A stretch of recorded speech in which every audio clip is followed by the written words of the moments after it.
The Bible discusses a being called Lucifer in both the Old and New Testaments. Other names for this creature are Satan and the devil. One of the first explanations of just who this being known as Lucifer is found in the Old Testament, a book written by the prophet Isaiah, who wrote around 740 BC. He wrote that Lucifer was created full of wisdom and was perfect. He was created the anointed cherub that covereth the throne of God, and that he actually was upon the holy mountain of God. He later corrupted his wisdom by reason of his brightness. The Bible then records that God cast him to the ground. Isaiah wrote this in Isaiah 14:12. How art thou fallen from heaven, O Lucifer, son of the morning? How art thou cut down to the ground which didst weaken the nations? Notice that the fall of Lucifer weakened the nations of the world. This will be examined in other video. For thou hast said in thine heart, I will ascend into heaven. I will exalt my throne above the stars of God. I will sit also upon the mount of the congregation in the sides of the north. I will ascend above the heights of the clouds, I will be like the Most High. Luke, a writer in the New Testament, records in Luke 10:18 that Jesus said that he beheld Satan, Lucifer's new name, as lightning fall from heaven. Peter records in 2 Peter 2:4 that God has spared not the angels who were involved in Lucifer's revolt against God, that sinned, but cast them down as well. Paul, another New Testament writer, wrote this about Lucifer in 2 Corinthians 11:14, in about 57 AD. And no marvel, for Satan is transformed into an angel of light. And in 2 Thessalonians 2:9, Paul wrote that Satan was capable of working lying wonders. In around 90 AD, John, the author of the book known as Revelation, wrote in Revelation 12:9 that Satan was a dragon. Lucifer shows up in the original site of human habitation on earth, called the Garden of Eden. The Creator, God, placed Adam, the first man, and later Eve, the first woman, in this garden, but told them that there were certain rules that they had to abide by. These are spelled out in Genesis 2:16-17. And the Lord God commanded the man, saying, Of every tree of the garden thou mayest freely eat. But of the tree of the knowledge of good and evil, thou shalt not eat of it, for in the day that thou eatest thereof thou shalt surely die. Later, Lucifer spoke through a serpent to Eve, but in reality, to both men and women. Yea, hath God said, Ye shall not eat of every tree of the garden? And the woman said unto the serpent, We may eat of the fruit of the trees of the garden. But of the fruit of the tree which is in the midst of the garden, the tree of the knowledge of good and evil, God hath said, Ye shall not eat of it, lest ye die. And the serpent said unto the woman, Ye shall not surely die. For God doth know that in the day ye eat thereof, then your eyes shall be opened, and ye shall be as gods, knowing good and evil. So, from the above information, it is possible to glean a little knowledge about the nature of Lucifer. 1. He was cast down from heaven because he desired to ascend directly into the seat of heavenly power, the throne of God. 2. He is referred to as the son of the morning. This appears to be a reference to Lucifer being similar to the sun, which also arises every morning. 3. His desire is to sit on the north side of the mountain of God. 4. Lucifer can deceive the world because he has been transformed into an angel of light. 5. Lucifer can work lying wonders. Now, with those basic understandings of Lucifer in place, it will be possible to examine the views of others about this fallen entity. However, not all agree with a picture of Lucifer being evil. Albert Pike wrote, There is no rebellious demon of evil or principle of darkness and an eternal controversy with God. In fact, Mr. Pike believes that Lucifer was not a force of evil, but could be a force for good. He wrote this in Morals and Dogma. For the initiates, those initiated into the true secrets of Masonry, this is not a person, but a force, created for good, but which may serve for evil. To further amplify that belief of Mr. Pike's, it becomes important to quote a letter that he wrote on July 14, 1889, to the 23 Supreme Councils of the world. Judging from the contents of this letter, it appears that Mr. Pike was attempting to tell the leaders of the various Supreme Councils all over the world that they were to know that Lucifer was the secret god of the Masons. This letter clearly indicates that he believed the position that Lucifer was a god who had come to earth for the good of mankind. He wrote, That which we must say to the crowd is, presumably Mr. Pike meant that the crowd was all of the non-Masons, or the public at large, we worship a god, but it is the god that one adores without superstition. It appears that one of the purposes of this letter was to advise all of the top-ranking Masons that they were to concoct a story that the Masons worshipped the traditional God, so that none could ever accuse them of worshipping a cherub, a non-god, by the name of Lucifer. In other words, they were to deny that Lucifer was their god, whenever an outsider was smart enough to break through all of the secrets and figure it out. So the secret inside the Masonic order is that Lucifer is their secret god. Any non-Mason today who attempts to explain to any of their Masonic friends or relatives that this is the secret inside the lodge will be met with an instantaneous denial. Every Mason, whether they know the secret of the lodge or not, will obviously deny the accusation. Mr. Pike continued. You may repeat it to the 32nd, 31st and 30th degrees. The Masonic religion should be, by all of us initiates of the high degrees, maintained in the purity of the Luciferian doctrine. Here Mr. Pike seems to indicate that it is the 30th, 31st and 32nd degrees that are to be taught the Luciferian doctrine. The direct evidence that the honorary 33rd degree is formally taught that Lucifer is the great architect of the universe will be presented later. But, here, Pike seems to say that lesson is to be taught at an earlier degree. If Lucifer were not God, would Adonai and his priests calumniate him? Pike makes two incredible statements about Lucifer. 1. He is considered to be a god. And 2. The priests and the rabbis have it all backwards and are all slandering his name. As has been illustrated, the Bible states that Lucifer is nothing more than a fallen cherub. He is not a god. Yet Mr. Pike clearly states that Lucifer is a god. And secondly, those who claim that he is the wicked one are slandering him. Those individuals have it all wrong. Mr. Pike continued. The true and pure philosophic religion is the belief in Lucifer, the equal of Adonai. Adonai, also spelled Adonai, is the Hebrew word for God. To show that Pike was referring to the God of the Bible, he wrote this in his book entitled Morals and Dogma. Adonai, the rival of Baal and Osiris. As has been illustrated, Osiris is the sun god, and the sun has been shown to be a symbol of Lucifer. Adonai is the rival of Lucifer, both in the Bible and in the writings of Albert Pike. But Lucifer, god of light and god of good, is struggling for humanity against Adonai, the god of darkness and evil. Here, once again Mr. Pike writes that Lucifer and Adonai are rivals, and that the religious world has it all backwards. Lucifer is the good god, and Adonai is the god of evil and darkness. The author would like to interrupt the narrative to make an observation. That authenticity of that letter by Albert Pike that was just quoted has been questioned by a variety of writers. It has been reported that Mr. Pike made these comments in an encyclical hand-carried to the meeting of 23 Supreme Councils of the World on July 14, 1889 in Paris, France. This author is willing to concede that the only evidence for the contents of this encyclical consists of it being quoted in a book written by Frenchmen named A.C. de la Rive, entitled La Femme Eastern Time l'Enfant dans l'Arc Maconnerie Universelle. That title translated from French to English means the woman and child in universal French Masonry. A copy of that page that contains that quote and the cover of the book has been supplied to this author by a concerned researcher who had someone locate the book in France for him and make copies of the pertinent pages. The author has read another book that contains the English translation of that encyclical. That book is entitled Occult Theocracy and was written in 1933 by Edith Starmiller. She cites the book by Mr. de la Rive as her source. She obviously believed that the letter was true and contained the actual thoughts of Mr. Albert Pike. In other words, the only source for the letter is a Frenchman who quotes it in his book, and not Mr. Albert Pike himself. It must be assumed that Mr. Pike, if he were alive today, and was asked whether the letter was his, would deny that he ever wrote such an encyclical, whether or not he had written it. But, the reader is admonished to remember that, if he did indeed worship Lucifer, and wrote the encyclical, he would certainly have to deny it. So that answer would tell the researcher nothing. It is the contention of this writer and others who are attempting to decipher the secret symbols of the Masonic order that a small percentage of the Masons know that all of the symbols inside the lodge refer to Lucifer. And it must be remembered that these Masons must of necessity do all that they can to deny that fact. And certainly anyone today who believes that the contents of the letter are a fraud would do all that they could to discredit anyone who said that the thoughts were the actual thoughts of Pike. However, this writer is of the opinion that Mr. Pike did indeed worship Lucifer and is not basing that conclusion on just this one letter. Notice that Mr. Pike has written elsewhere that he considered Lucifer to be the secret god of the Masonic Lodge.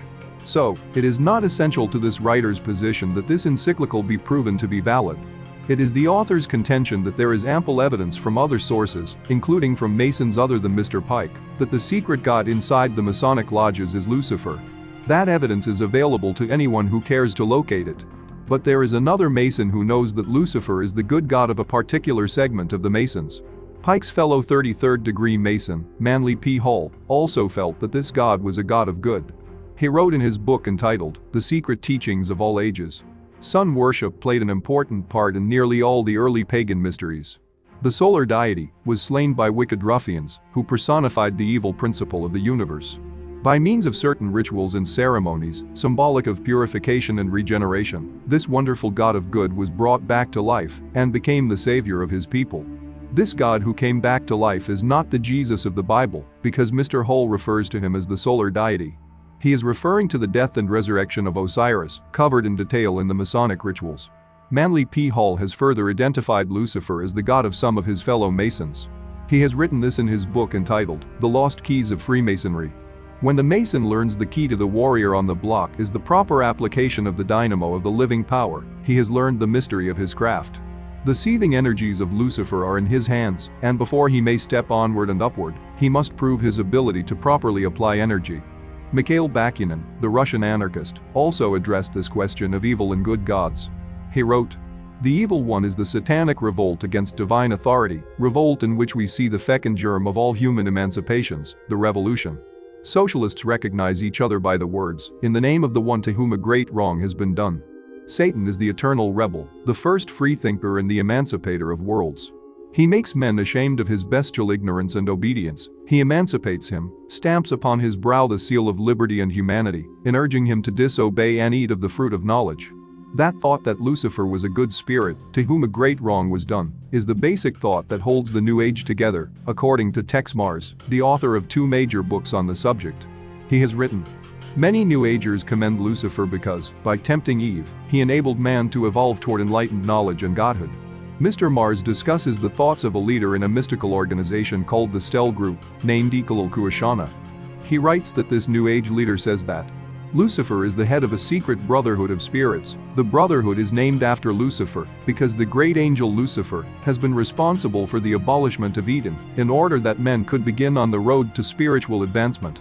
So, there is a basic disagreement about the nature of Lucifer, also known as Satan or the devil. The Bible depicts him as a force for evil, and Mr. Pike and others pictures him as a force for good. But the connection between Lucifer and the ancient mysteries needs to be further amplified. The mysteries had a purpose: to create a Superman, one capable of understanding the true nature of the universe, and to worship the true God. W. L. Wilmshurst, a Mason, wrote these thoughts in his book entitled, The Meaning of Masonry. The evolution of man into Superman, was always the purpose of the ancient mysteries, and the real purpose of modern Masonry is not the social and charitable purposes to which so much attention is paid, but the evolution of those who aspire to perfect their own nature and transform it into more godlike quality. He amplified this thought a little later in his book. Man who has sprung from the earth and developed through the lower kingdoms of nature to his present rational state has yet to complete his evolution by becoming a godlike being and unifying his consciousness with the omniscient to promote, which is and always has been the sole aim and purpose of initiation. No higher level of attainment is possible than that in which the human merges in the divine consciousness and knows as God knows. So, just as Satan tempted mankind with the ability to know good and evil themselves just like God, without his assistance, now the Masons are teaching that they too could become a god through an initiation into the ancient mysteries. John Anthony West, in his book, Serpent in the Sky, wrote this in support of Mr. Wilmshurst's statement. Egypt started with the concept of divine attributes within man. The gods are not brought down to earth, rather man is raised to the gods. Others besides the above-mentioned Masons, like Louis Courbach, have joined the discussion with similar thoughts. He was a 19th-century philosopher and a hero of the communists like Karl Marx. In fact, Friedrich Engels, the co-worker with Karl Marx during the time Marx wrote the Communist Manifesto, wrote this about his friend. All the communists of 1845 were followers of Feuerbach. The reason that the communists supported the ideas of Courbach is apparent when the student reads his writings. He wrote, "Man alone is our God, our Father, our Judge, our Redeemer, our true home, our law and our rule, the Alpha and Omega of our life, and of our political, moral, public and domestic activity. There is no salvation, save through the medium of man." John Denver, the well-known popular singer, has adopted this same philosophy about his divinity. He has been quoted as saying this after his new conversion. "It's the single, most important experience of my life, I can do anything. One of these days, I'll be so complete I won't be human, I'll be a god." Mr. Hull, the Mason, stated a similar thought when he wrote this in his book entitled, Lectures on Ancient Philosophy.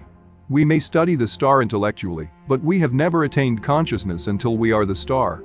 But this idea, that man could become a god, is not new. The Bible anticipated it, and Isaiah wrote about it, back in 741 BC. This is what he wrote in Isaiah 43:10.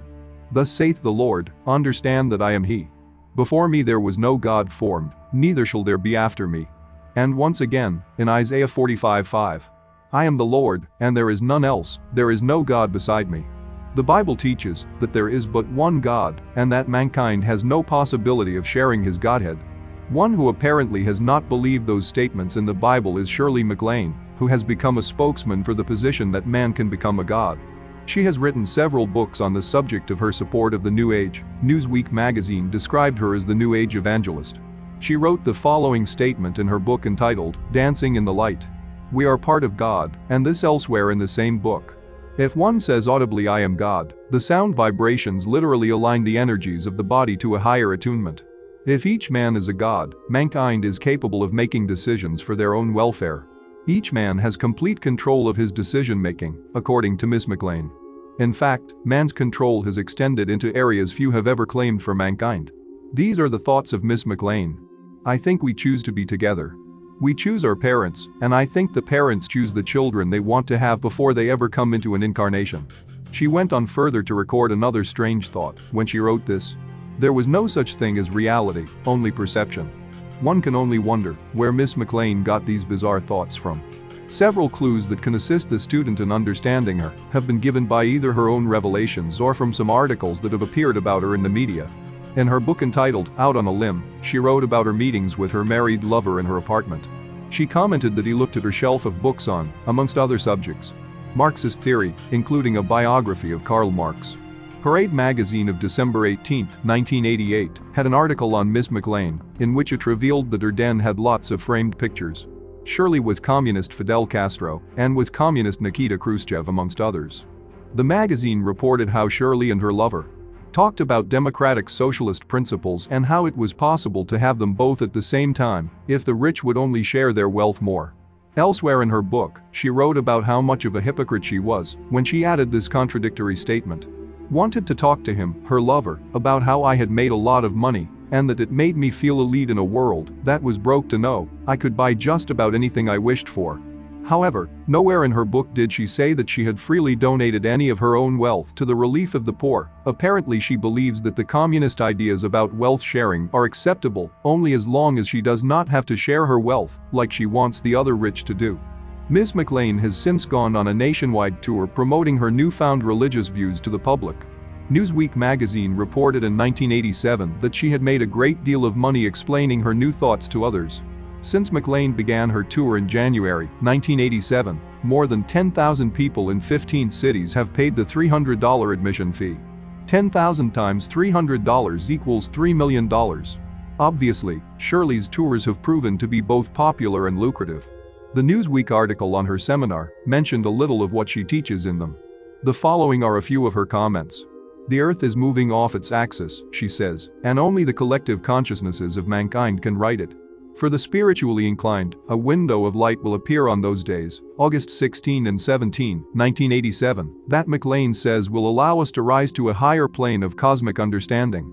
Evangelist MacLaine became Dr. MacLaine when she reported some of her new cures for two of the world's most serious medical problems: AIDS and cancer of the abdomen. According to the Newsweek article, she told her audience, those who paid to hear her in the 15 cities on the tour, all got to hear MacLaine's pronouncements on such subjects as AIDS. She thinks sufferers are sick because they have been bereft of love necessary to sustain the balance of health, and cancer. For cancer of the abdomen, she advises putting patients in a yellow room because yellow is the color frequency of that part of the body. And to think her patients only have to pay $300 for such wisdom. But Dr. MacLaine is not as dumb as one might think. The Newsweek magazine article reported. Everyone who attended had to sign waivers absolving the seminar's organizers from responsibility for psychological injury. So someone in charge of arranging her seminars is aware that her ideas might cause psychological damage to those attending, and they have moved to protect her from malpractice lawsuits. Not only was this New Age evangelist making money on her personal lecture tours, she was also making money on her best-selling books. As of July 1987, her book entitled Out on a Limb had sold 3 million copies, and her other major seller, Dancing in the Light, had sold 2.2 million. Time magazine reported that her 5 books on self-exploration and self-promotion have run to more than 8 million copies. It appears as if selling the New Age religion can be very profitable. But, in summary, perhaps the most cogent comment about the battle between the New Age and the Christians was made by Nesta Webster in her book entitled Secret Societies. The war now begins between the two contending principles: the Christian conception of man reaching up to God, and the secret society conception of man as God, needing no revelation from on high and no guidance, but the law of his own nature. And since that nature is in itself divine, all that springs from it is praiseworthy, and those acts, usually regarded as sins, are not to be condemned. The battle lines are drawn between those who believe in a creator God and those who believe that man can become God. These are the two opposing positions. And the battle between them has begun. This was Everything Inside Me channel. Please like, drop a comment, share, and subscribe. Don't forget to hit the notification bell too. Thanks for watching. Stay safe and healthy.